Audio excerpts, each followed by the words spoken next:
Hello दोस्तों।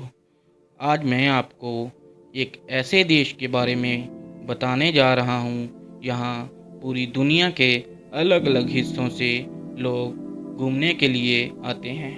दोस्तों, ये देश इतना खूबसूरत है कि इस वीडियो को देखकर आप एक बार ज़रूर सोचेंगे यहाँ पर जाने के लिए, क्योंकि दोस्तों ये देश इतना सुंदर है कि यहाँ के लैंडस्केप, बीच, शहर, हिस्टोरिकल मॉन्यूमेंट्स इस देश की सुंदरता को और भी बढ़ा देते हैं।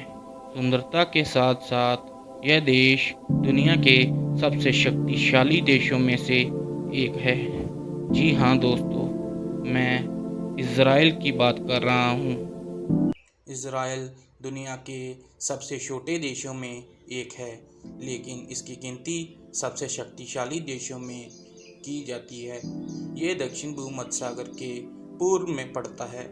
ये एक ऐसा देश है जो चारों तरफ से दुश्मन देशों से घिरा हुआ है, और दुश्मन भी ऐसे जो मौका मिलते ही इसे ख़त्म कर देना चाहते हैं। इज़राइल के उत्तर में लबनान, पूर्व में सीरिया और जॉर्डन तथा दक्षिण पश्चिम में मिस्र है। सन 1948 में आधुनिक इज़राइल राष्ट्र की स्थापना हुई। इज़राइल की राजधानी यरूशलेम है और यहाँ हिब्रू भाषा बोली जाती है।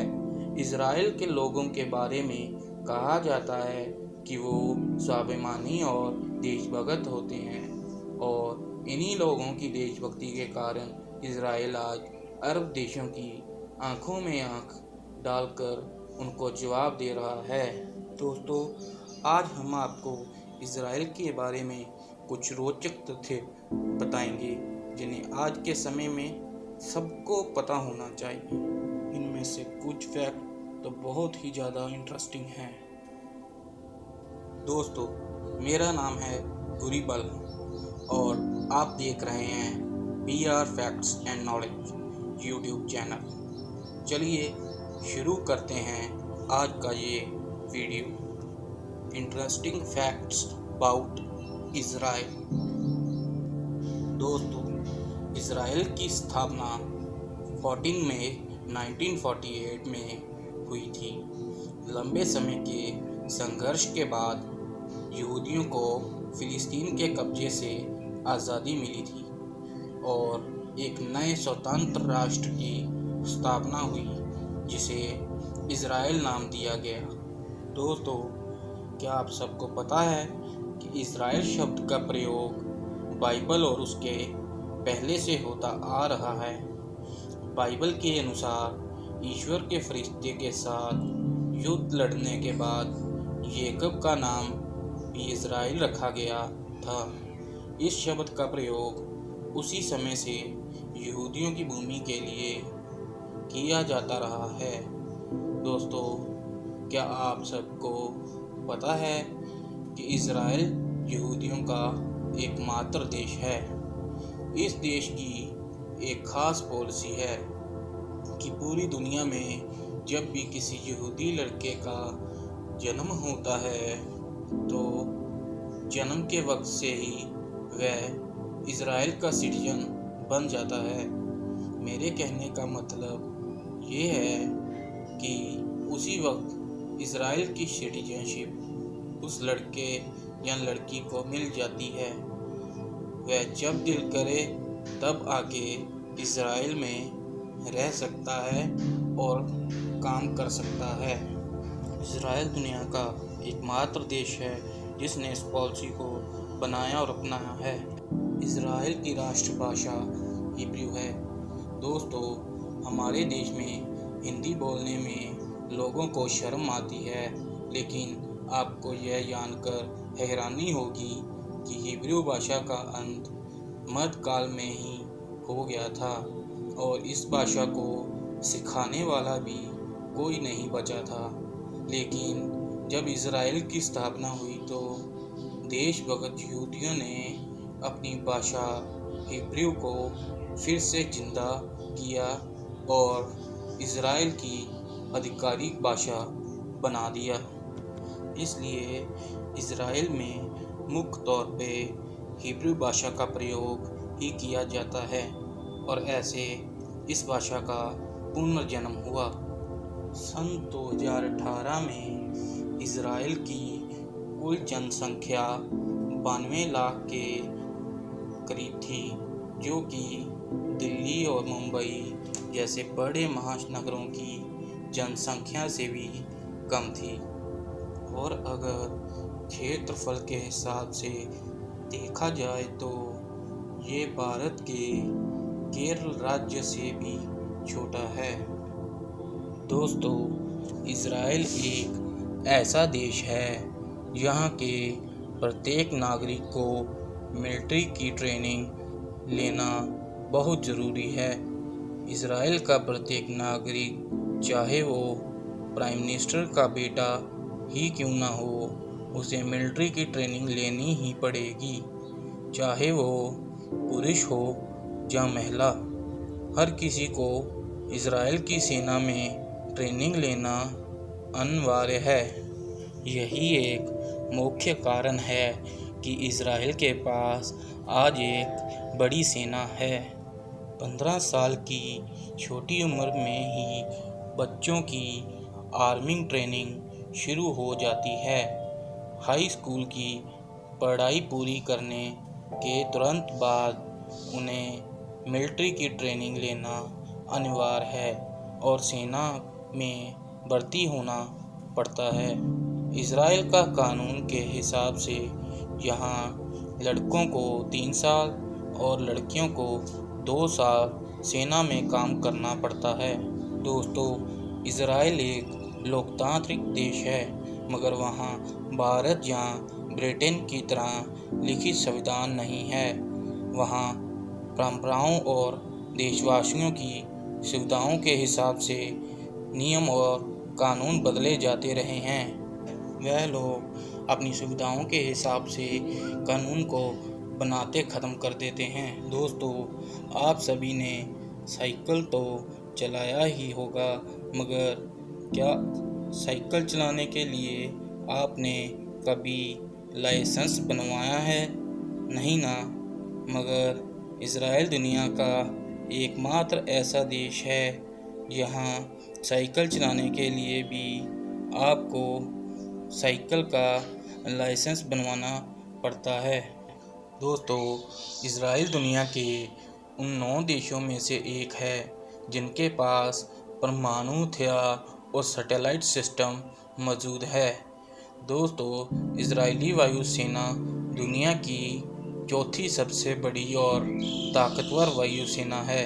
इजरायली वायुसेना की ताकत का अंदाज़ा आप इससे लगा सकते हैं कि 1976 में जब फिलिस्तीनी आतंकवादियों ने 248 इजरायली पैसेंजर से भरा प्लेन को हाईजैक करके युगांडा ले गए थे, तब इजरायली सरकार के आदेश पर ऑपरेशन थंडरबोल्ट चलाया गया, जिसे इजरायली वायुसेना ने अपने देश से 4000 किलोमीटर दूर युगांडा में घुसकर अंजाम दिया और सिर्फ 90 मिनट में अपने देश के सभी नागरिकों को रिहा करवाया।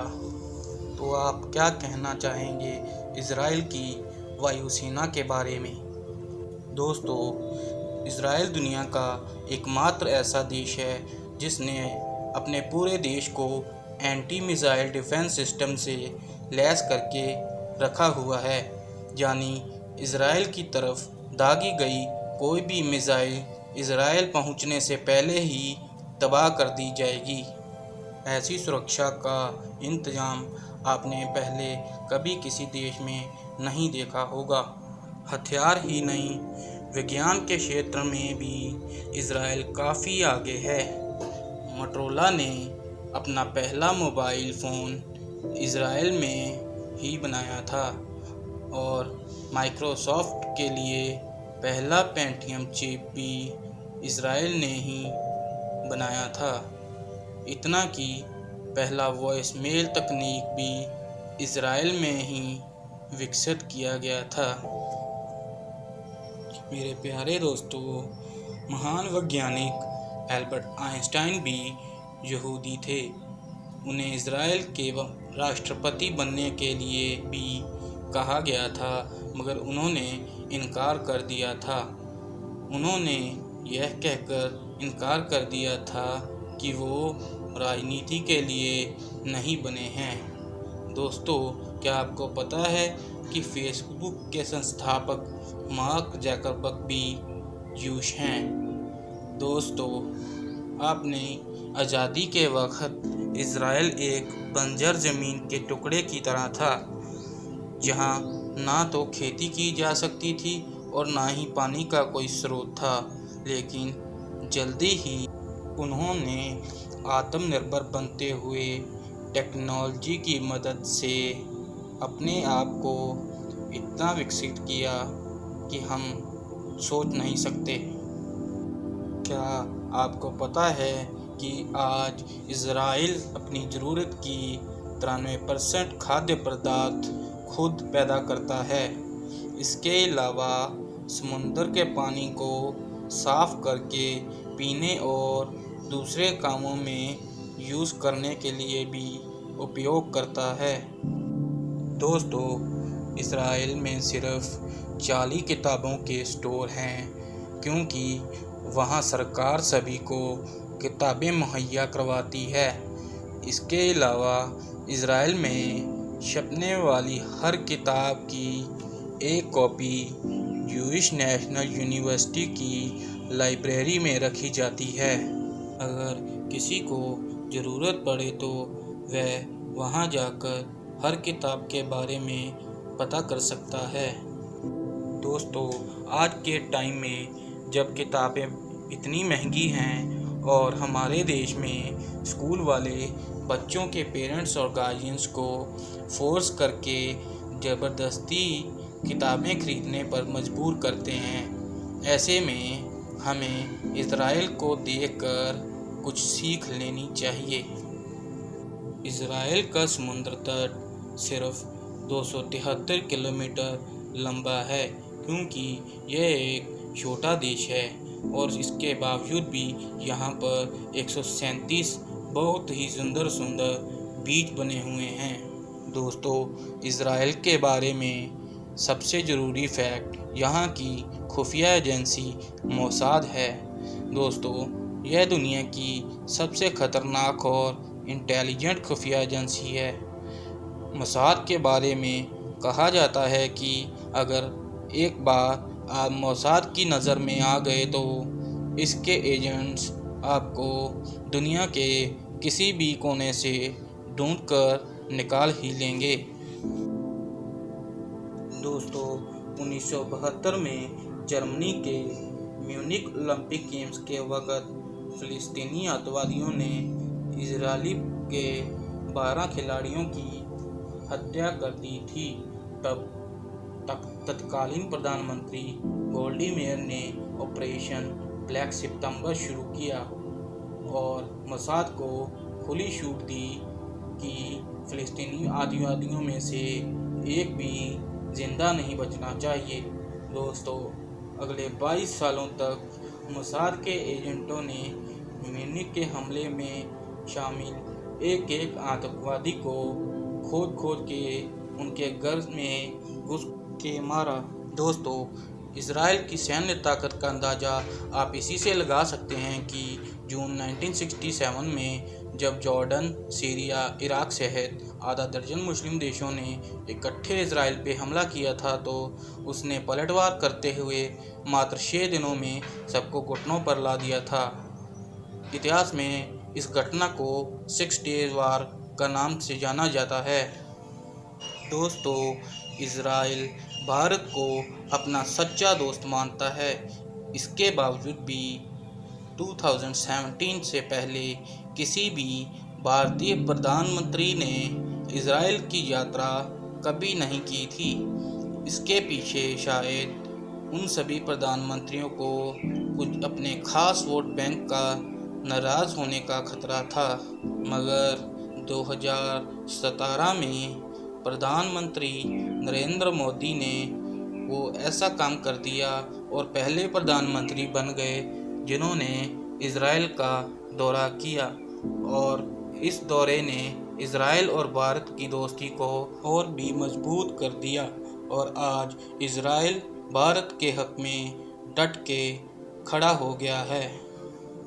दोस्तों, 2014 से पहले जब हमारे देश में कोई भी आतंकवादी हमला होता था तो उसकी कड़ी निंदा की जाती थी, जबकि 1948 से ही इज़राइल का सिर्फ एक ही नारा रहा है कि अगर कोई हमारे देश के एक भी नागरिक को मारेगा तो हम उसके देश में घुसकर उसके 1000 नागरिकों को मारेंगे। और ऑपरेशन ब्लैक सितंबर के बाद इज़राइल ने ये काम करके भी दिखा दिया है।